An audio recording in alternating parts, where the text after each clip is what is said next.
Paschimbanga voter তালিকা সংশোধন প্রত্যেক বাড়ি যাচাই হবে। কি কি নথি লাগবে, বয়স অনুযায়ী তালিকা, কাদের নাম বাদ যাবে, এগুলো না দেখলে নাম কাটা যাবে।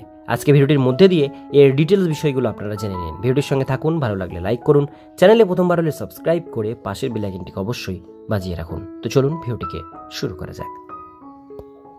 একদিকে এনআরসি ও সিএএ ইস্যুয়ের মধ্যে বিহারের পর এবার পশ্চিমবঙ্গে শুরু হচ্ছে স্পেশাল ইন্টেন্সিভ রিভিশন 2025 বা ভোটার তালিকা নিবিড় সংশোধন 2025। সংবাদ সূত্রে জানা গেছে বিহারে লাখ লাখ নাম ভোটার তালিকা থেকে বাদ গেছে, আর পশ্চিমবঙ্গেও নাকি তার চেয়ে বেশি নাম বাদ যাবে। এই পরিস্থিতিতে সারা দেশ জুড়ে বাঙালি ভাষাভাষীদের বাংলাদেশি সন্দেহে জিজ্ঞাসাবাদ করা হচ্ছে বলে অভিযোগ রাজনৈতিক মহলে।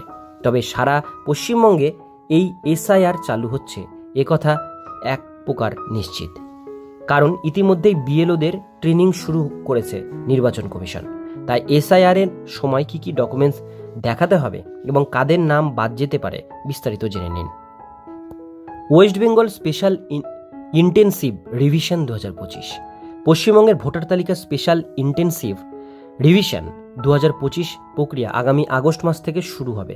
এই প্রক্রিয়া সঠিক নথি জমা দেওয়া অত্যন্ত গুরুত্বপূর্ণ। আপনার জন্মসালের ওপর ভিত্তি করে কোনো নথি প্রয়োজন তা জানতে সম্পূর্ণ প্রতিবেদনটি পড়ুন এবং সকলকে শেয়ার করুন। এই প্রতিবেদনটি সহজ বাংলা ভাষায় লেখা, যাতে সবাই স্পষ্ট ধারণা পায়। নির্বাচন কমিশনের নির্দেশিকা অনুসারে প্রয়োজনীয় তথ্য এখানে বিস্তারিতভাবে দেওয়া হয়েছে। এই তথ্য আপনার সময় বাঁচাবে এবং বিভ্রান্তি দূর করবে। ভোটার তালিকা নিবিড় সংশোধনে প্রয়োজনীয় নথির তালিকা। ভোটার তালিকা নিবিড় সংশোধন 2025-এর ক্ষেত্রে নির্বাচন কমিশন 11টি নথিকে পরিচয় ও বয়সের প্রমাণ হিসাবে গ্রহণ করে। এই নথিগুলির মধ্যে যে কোনো একটি জমা দিলেই আপনার কাজ সহজ হবে। নথিগুলি সরকারি বা স্বীকৃত প্রতিষ্ঠান থেকে জারি করা হতে হবে। ভোটার তালিকায় নাম নথিভুক্ত করতে এই নথিগুলি অপরিহার্য। ভুল নথি জমা দিলে আপনার আবেদন বাতিল হতে পারে। নিচে 11টি নথির তালিকা দেওয়া হলো। গ্রহণযোগ্য 11টি নথি। নিম্নলিখিত নথিগুলি যে কোনো একটি জমা দিতে পারেন। এগুলি নির্ভরযোগ্য এবং সরকারি প্রতিষ্ঠান থেকে জারি করা। আপনার সুবিধার জন্য তালিকাটি সহজ ভাষায় দেওয়া হলো। নথি জমা দেওয়ার আগে সঠিকতা যাচাই করুন। এই নথিগুলি ভোটার তালিকা সংশোধনের জন্য বৈধ। নিচে বিস্তারিত তালিকা দেখুন। কেন্দ্রীয়, রাজ্য সরকার বা রাষ্ট্রায়ত্ত সংস্থার জারি করা ফটো পরিচয়পত্র বা পেনশন পেমেন্ট অর্ডার। 1 জুলাই 1987 আগে সরকার, ব্যাংক, পোস্ট অফিস, এলআইসি বা রাষ্ট্রায়ত্ত সংস্থার জারি করা পরিচয়পত্র। উপযুক্ত কর্তৃপক্ষের জারি করা জন্ম সার্টিফিকেট, বৈধ পাসপোর্ট। স্বীকৃত বোর্ড বা বিশ্ববিদ্যালয়ের জারি করা মাধ্যমিক উচ্চ মাধ্যমিকের সার্টিফিকেট। রাজ্যের কর্তৃপক্ষের জারি করা স্থায়ী ঠিকানার প্রমাণপত্র। অরণ্যের অধিকার আইনের অধীনে দেওয়া সার্টিফিকেট। ওবিসি, এসসি, এসটি বা অন্যান্য জাতির সার্টিফিকেট। এনআরসি বা জাতীয় নাগরিক পঞ্জির নথি। রাজ্য, স্থানীয় কর্তৃপক্ষের জারি করা পারিবারিক রেজিস্টার। সরকারি জমি বা বাড়ির অ্যালটমেন্ট সার্টিফিকেট। জন্মসাল বা বয়স অনুযায়ী প্রয়োজনীয় নথি। আপনার জন্মসালের উপর নির্ভর করে নথির সংখ্যা ভিন্ন হবে। নির্বাচন কমিশন 3টি বিভাগে নথির প্রয়োজনীয়তা নির্ধারণ করেছে। এই প্রক্রিয়াটিকে সুশৃঙ্খল করতে সাহায্য করে।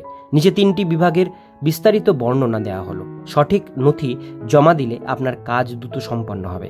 ভুল নথি এড়াতে এই বিভাগগুলি মনোযোগ সহকারে পড়ুন। 1 নম্বর হচ্ছে জন্ম 1 জুলাই 1987 আগে হলে।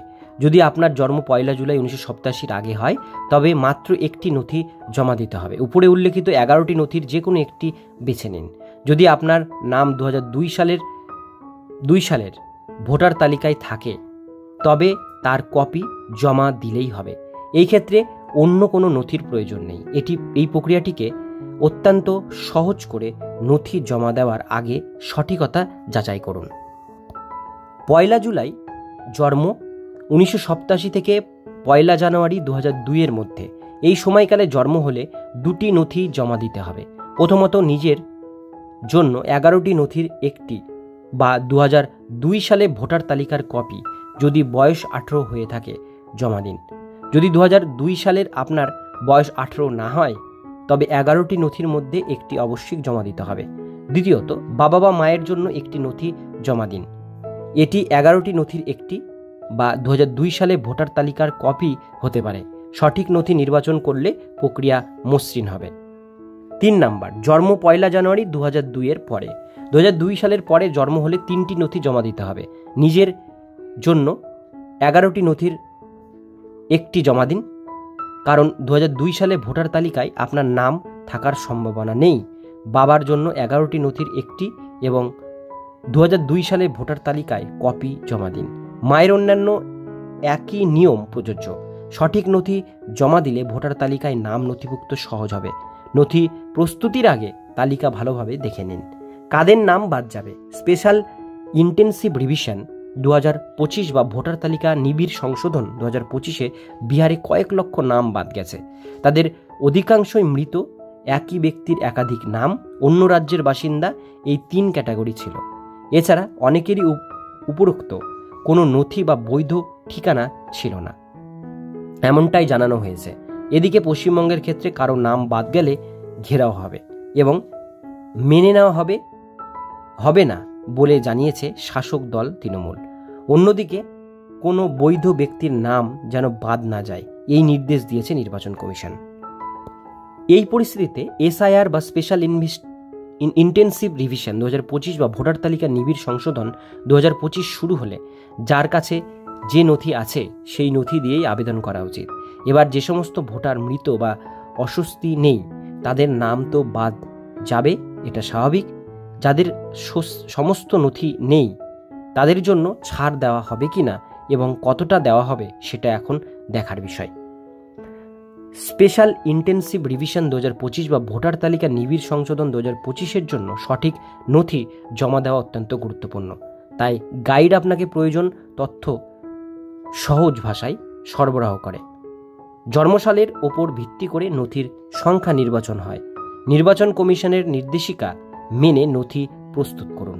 সঠিক প্রস্তুতি নিলে ভোটার তালিকা সংশোধন প্রক্রিয়া মসৃণ হবে। এই গাইড অনুসরণ করে আপনার কাজ দ্রুত সম্পন্ন করুন।